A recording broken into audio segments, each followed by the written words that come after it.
തന്തവൈബുമായി new gen പിള്ളേർക്കിടയിൽ Tovino Thomas. KL10 എന്ന സിനിമയ്ക്ക് ശേഷം മോഹ്സിൻ പരാരി സംവിധാനം ചെയ്യുന്ന അടുത്ത സിനിമയാണ് തന്തവൈബ്. ടോവിനോ തോമസ് നായകനായി എത്തുന്ന സിനിമയുടെ ടൈറ്റിൽ പോസ്റ്റർ അണിയറ പ്രവർത്തകർ നേരത്തെ പുറത്തുവിട്ടിരുന്നു. ഒരു കളർഫുൾ ടോണിൽ ഡാൻസ് ചെയ്തു നിൽക്കുന്ന തരത്തിലാണ് പോസ്റ്ററിൽ ടോവിനോ ഉള്ളത്. വലിയ ക്യാൻവാസിൽ നല്ല സമയമെടുത്ത് പൂർത്തിയാക്കേണ്ട സിനിമയാണ് തന്തവൈബ് എന്ന് ചിത്രത്തിന്റെ നിർമ്മാതാവായ ആഷിഖ് ഉസ്മാൻ റിപ്പോർട്ടറിനോട് ഒരു ഇന്റർവ്യൂവിൽ പറയുകയുണ്ടായി. 2026 അവസാനമോ 2027 ആദ്യമോ ആകും സിനിമയുടെ ഷൂട്ട് തുടങ്ങാൻ സാധ്യത. വലിയ ക്യാൻവാസിലാണ് ആ സിനിമ ഒരുങ്ങുന്നത്.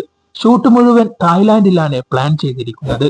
ഭയങ്കരമായ പ്രീ പ്രൊഡക്ഷൻ, ഒരുപാട് ലൊക്കേഷൻസും ഉള്ളതുകൊണ്ട് എളുപ്പത്തിൽ ചെയ്യാൻ പറ്റുന്ന സിനിമയല്ല, നല്ല ടൈം എടുത്ത് ചെയ്യുന്ന സിനിമയാണിതെന്നും ആഷിഖ് ഉസ്മാൻ പറയുകയുണ്ടായി. നിലവിൽ മലയാള സിനിമയിൽ ഏറ്റവും പ്രോമിസിംഗ് ആയ ചിത്രങ്ങൾ ഒരുക്കുന്ന തിരക്കിലാണ് നിർമ്മാതാവായ ആഷിഖ് ഉസ്മാൻ. അവസാനമായി പ്രഖ്യാപിച്ചത് മോഹൻലാലിന്റെ ചിത്രമാണ്.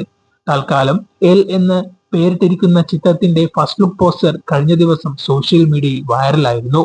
മോഹൻലാൽ ഒരു പോലീസ് വേഷത്തിലെത്തുന്ന ചിത്രം കൂടിയാണിത്.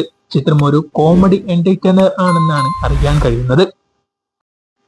എന്നാൽ തന്തവൈബിലേക്ക് വരുമ്പോൾ സൈക്കോളജിക്കൽ ഫിക്ഷനും സയൻസ് ഫിക്ഷനും ഒരുമിച്ച് ചേരുന്ന തരം ജേണറിലാണ് ഒരുങ്ങുന്ന സിനിമയാണ് തന്തവൈബ് എന്ന് മോഹ്സിൻ പരാരി നേരത്തെ വ്യക്തമാക്കിയിരുന്നു.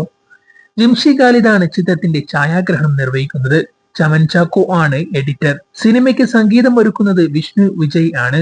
Sudani from Nigeria, virus, Halaal love story, തല്ലുമാല തുടങ്ങിയ ചിത്രങ്ങളുടെ തിരക്കഥയ്ക്ക് പിന്നിൽ പ്രവർത്തിച്ച ആളാണ് മോഹ്സിൻ. അദ്ദേഹത്തിന്റെ ആദ്യ സിനിമയായ KL10 തിയേറ്ററിൽ വലിയ വിജയമായില്ലെങ്കിലും പിന്നീട് ചിത്രം പ്രേക്ഷകർക്കിടയിൽ ചർച്ചയായിരുന്നു. എന്തായാലും തല്ലുമാലയ്ക്ക് ശേഷം കളർഫുള്ളായ ഒരു ടോവിനോ ചിത്രം അണിയറയിൽ ഒരുങ്ങുന്നുണ്ട്. നമുക്ക് കാത്തിരിക്കാം.